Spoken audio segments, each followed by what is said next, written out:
Hello everyone, আমি রোনা। জীবনের কিছু নতুন শুরু একটু ভয়, একটু এক্সাইটমেন্ট আর অনেকটা স্বপ্ন নিয়ে আসে। আর কখনো কখনো প্রকৃতি যেন সেই নতুন শুরুকে আরো সুন্দর করে তোলে। কালকের দিনটা একদম অন্যরকম ছিল। হালকা বৃষ্টি, ঠান্ডা হাওয়া, সবকিছু মিলিয়ে যেন এক শান্ত ও সুন্দর অনুভূতি। মনে হচ্ছিল এই বৃষ্টি শুধু আবহাওয়া নয়, এটা যেন আমার নতুন শুরুর একটা ব্লেসিং।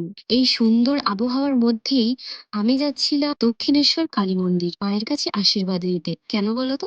কারণ আমি বিশ্বাস করি নতুন কিছু শুরু করার আগে মায়ের আশীর্বাদটা সবচেয়ে বড় শক্তি। আমার সাথে ছিল আমার পরিবার। বৃষ্টির মধ্যে একসাথে যাওয়া, ছোট ছোট হাসি, গল্প, এই মুহূর্তগুলোই আমাদের মনে সাহস দেয়। আমার পরিবার যাচ্ছিল গঙ্গা স্নান করতে, আর আমি গঙ্গা স্নান না করলেও গিয়েছিলাম মায়ের কাছে আশীর্বাদ নিতে। ওই যে বললাম, নতুন কিছু শুরুর আগে মায়ের আশীর্বাদটা ভীষণ জরুরি। আস্তে আস্তে তোমরা সবই জানতে পারবে। মায়ের সামনে দাঁড়িয়ে আমি শুধু একটা কথাই বলেছি, আমি চেষ্টা করব, তুমি শুধু আমার পাশে থেকো। কারণ আমি জানি যখন মায়ের আশীর্বাদ থাকে তখন অসম্ভব বলে কিছুই থাকে না। আজ থেকে শুরু হচ্ছে আমার একটা নতুন জার্নি, একটা স্বপ্ন যেটা আমি শুধু ভাবিনি, আমি সেটা বাস্তবে পরিণত করতে চেয়েছি। এই বৃষ্টির মতোই জীবনেও অনেক ঝড় আসবে, কিন্তু সেই ঝড়ের পরেই আসে নতুন শুরু, নতুন আলো। হয়তো পথটা আমার সহজ হবে না, হয়তো অনেক বাধা আসবে, কিন্তু আমি থামবো না। কারণ আমি জানি এই স্বপ্নটা আমার। আজকের এই বৃষ্টি ভেজা দিনটা শুধু একটা পুজো নয়, এটা আমার নতুন জীবনের শুরু,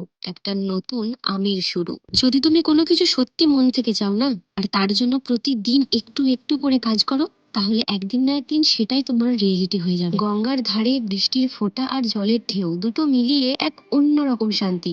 মনে হচ্ছিল সব দুশ্চিন্তা ধুয়ে যাচ্ছে, আর আমি নতুন করে শুরু করার জন্য তৈরি হচ্ছি। যদি তোমারও কোনো স্বপ্ন থাকে তাহলে আজই সেটা শুরু করো। কারণ পারফেক্ট মোমেন্ট বলে কিছু হয় না, তোমার শুরুটাই তোমার পারফেক্ট মোমেন্ট। অসাধারণ লাগছে দেখতে। তো আমাদের পুজো দেওয়া হয়ে গেছে, এখন আমরা যাচ্ছি গাড়ির কাছে, কিছু খাবো। এরপর সব পুজো টুজো দেওয়া কমপ্লিট। কেমন লাগলো তোমার?